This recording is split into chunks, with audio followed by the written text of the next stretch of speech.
It's an honor to be here tonight to share with you my experiences over the years of what it was like on nights just like this. The night before the start of a national championship. I also want to share with you some of the things told to me by legendary coaches Gino Auriemma, Paul Westhead, Bill Lambier, Rick Mahorn, to make us realize we were as prepared, deserving, and capable of taking home a championship as the other teams. I'm sure you've already been told countless times, great job, you can do it, but do you believe it? Sitting in your chair right now, do you believe that you can defensively shut down the player you're supposed to guard tomorrow? Are you prepared to execute offense and take advantage of the easy baskets when you see them? One of my very good friends repeats a phrase over and over that seems simple, but is actually very profound. Mark Blunt, who played for the Boston Celtics under Doc Rivers for many years, he constantly tells his younger, nervous teammates, "It's just basketball, man." The point he's trying to make is twofold. First, that it doesn't matter if you're playing an exhibition game with no significance to your season standings or the championship game itself. A layup is a layup, and a free throw is a free throw. You've done it a million times. Just play basketball. The second point he tries to get across is whether or not you're the favorite to win doesn't mean that's the way the game's going to end up. We've all been on a team that was supposed to be far superior than the team we were playing and got killed. It happens every day. My junior year at UConn, we won the NCAA championship. Our starters that year were me, Svetlana Brosimova, Shea Ralph, Sue Bird, and Swin Cash, with Aja Jones coming off the bench. None of us were seniors, so we all returned next year with the addition of Diana Taurasi. We were supposed to be unstoppable, and we were for most of the season. We already beat Notre Dame in the Big East Championship, and we ended up playing them again in the Final Four. We were the favorites to go all the way, and by halftime we were leading by 16 points. Despite already being beat by us in the Big East Championship and trailing by 16 points at halftime, Notre Dame never gave up. Believed they could actually win. Played as a team and kicked the butts of some of women's basketball's most famous players. Those girls believed it, and they beat what was perceived as the mighty UConn. Playing for UConn, people always want to know the secret. Is Gino Auriemma some kind of evil genius? Well, he sort of is. But the truth is, he just tries to make his players the best they can be. His greatness stems from his ability to see a player's talent, even if they don't see it themselves. He never spoon-fed us information or gave us the answers. He actually harassed us and yelled and screamed until we got it. It was really annoying until you actually got it. Then you thought he was a genius. My senior year is a great example. We were so dominant, we started to get a little too relaxed and overconfident. Coach and I, we weren't getting along too well coming up for the Big East tournament. It was the Big East championship game. That game, he started another player instead of me. He kept telling us and me that we didn't want it enough. During the game, the player who started ahead of me, she was having trouble guarding her assignment, and it was someone I had dominated in the past. Every time she lost her coverage or got burned, I'd get more and more angry. Coach was pacing the sideline, talking to himself like a crazy person. Geez, what am I going to do about this? We're getting killed in the paint. I've got to do something. What should I do? What are my options? I'm sitting on the bench thinking the whole time, put me in, idiot. but he never even looked at me. I was furious. Finally, I couldn't take it anymore. I was so mad, I yelled, "Put me in the bleeping game!" It just came out. I was actually really embarrassed that I just blurted it out like that. Everyone heard me. Coach was very calm. He turned around very business as usual like and said, "Shu, in for Asia." In retrospect, he knew exactly what he was doing. The thing about Gino is, you have to wonder, would he have put me in if I didn't crack first? Would he have lost the game, trying to get me to that point in my basketball career? Would I ever have risen to that level of confidence if he didn't push my buttons? He wanted me to realize that I was the man for the job. He always referred to us as man guys. That was a major turning point for me. I knew at that moment that it was me who could take control of that game. I could make the difference. Gino claims that that was one of my best games, but I don't really feel like I played that much better basketball than any other time. I just felt that I needed to give my input and get it done. I think that's an important lesson to take. Help your teammates and do your job. Hit the open players with good, crisp passes. Take the easy basket. Shut down your player defensively. Always beat her down the court, box her out, and be in her face. That's how you got here. That's what wins championships. And that's what Gino Ariema taught me. Coming from UConn, I wasn't really intimidated by many of the WNBA coaches, but when I got traded to Phoenix and had the good fortune to play for Paul Westhead, I couldn't have been more excited. I loved Paul Westhead. Coach Westhead's coaching style was very different from Gino's. I guess when you get to the pros, you're probably cocky enough to think you're the greatest player ever, so you don't need the type of prodding to realize it that Coach Ariema gives. Instead of harassing us and trying to get us to work harder by yelling and screaming, Coach Westhead had us run our butts off, all the while telling us how good we were doing it. He was always calm and positive with us. The way he generated such confidence in us was his new style of play. The year I arrived was only Coach Westhead's second year with the team.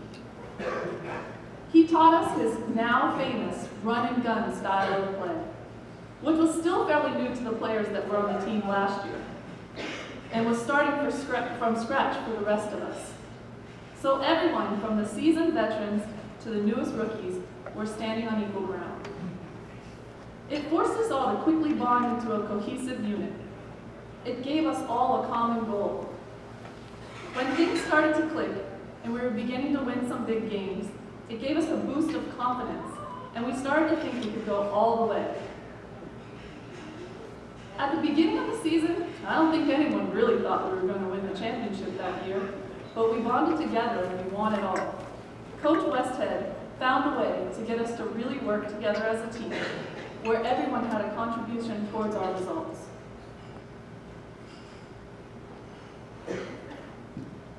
The following year, my knee was really acting up and started to affect my game. I went to see the doctor, and he told me this was a potentially career-ending problem. My kneecap was slightly misaligned, and I had worn away most of the cartilage behind it. When I bent my knee, the bones would rub together. I decided to have surgery to correct it at the end of that season. I had just won a championship and figured if this was the end of my basketball career, I would at least retire a champion. As Gino likes to point out, every opportunity he gets to take a dig at me, I play a decent game of basketball for a volleyball player. So naturally, after surgery, I'm home in Miami, rehabbing my knee by playing a lot of volleyball in my knee brace. The word spread around the league that I had had surgery, so no teams were knocking down my agent's door for me. The regular season was quickly passing by, and everyone was ramping up for the playoffs. So there I am, all cozy in Miami. I have a great tan, and I'm playing volleyball every day.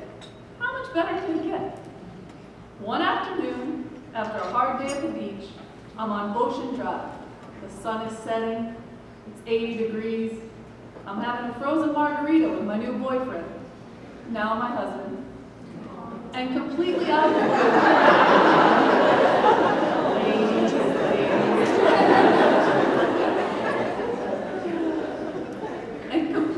the blue, I get a call on my cell phone from Bill Lambier.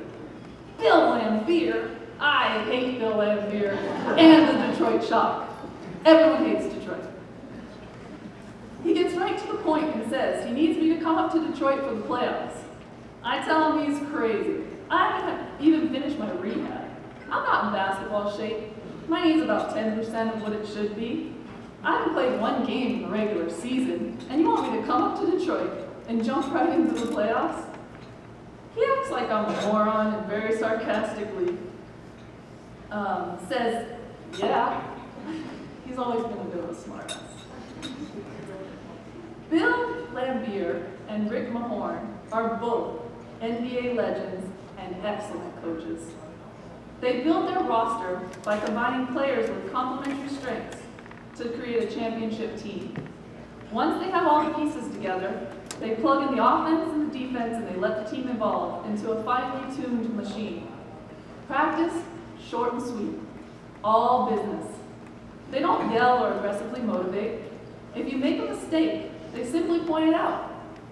If you do well, they don't say anything. That's your job and that's what they expect. They prepared a strategy and a few plays specific to the upcoming opponent, ran it a few times until everyone was comfortable with it, and that was it. If you wanted some extra shooting or floor work, they would stay and help, but other than that, it was come to work, get it right, and go home and rest. When I get there, they run me around a little bit to gauge how much they can get out of my knee.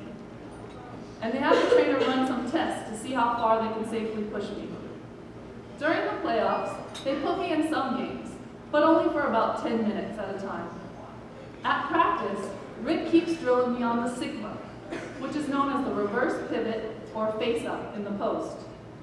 Both Bill and Rick thought it would be a great move for me, so we worked on it pretty much every day. Well, we go to the championship series, and we're up 2-0. We have a chance to sweep San Antonio in 3 games. They were the favorites, and the media and fans were really rallying behind us. Everyone wanted us to make the sweep. The 5th player for San Antonio is the same player I shut down in the Big East Championship when I yelled at Gino to put me in the bleeping game. Is this a giant coincidence? After only playing a max of 10 minutes for the past 5 or so games, Bill doesn't start me, but he puts me in the game after the first minute and 47 seconds and plays me the rest of the game. He's crazy. I'm not sure I'm even going to make the whole game, but we blew him out and swept the series for the championship. The whole time, Bill and Rick knew exactly what they wanted from me and when. They knew I'd be paired with that player, and they knew if I perfected the Sigma that I could dominate her both defensively and offensively. They knew it the whole time. I wanted to share those stories with you because those were different experiences under some of the greatest coaches in the game that made me realize that I too was capable of winning a championship. I was capable of playing a good game under the pressure of a big game. Once I learned these things, the pressure of making a game-time free throw didn't seem so bad. It's just another free throw. I just had to play the way I always do. That's how I got here in the first place. My hope is by sharing these stories with you tonight, it will save you the 10 years it took me to learn these lessons. That a girl from a tiny town in Quebec that sat in the same chair you're sitting in right now is just as capable of winning a championship as anyone else. Everyone here tonight has an equal chance of taking home the championship on any given day, even if you think you're the underdog. I'd like to leave you with one last Gino Ariema story that I thought was corny at the time, but it still sticks in my mind and kind of fires me up when I reflect back on it. Right before we took the floor for the NCAA championship my junior year, Gino brought in one of his championship rings, and he placed it in the middle of the locker room floor. He didn't say anything at first. We all knew what it was, and we were staring at it. After a long silence, he simply said, "Well, there it is, the championship ring. Yours is right outside that door. All you have to do is go out there and get it." Well, here's one of them. Whether it be a ring like this one, a medal, plaque, or trophy, visualize right now how it would feel to be holding yours and cutting down your piece of that neck. You're all in the position to get it. This is your chance, so go get it. As we say at UConn, play hard, play smart, but most of all, have fun. Thank you.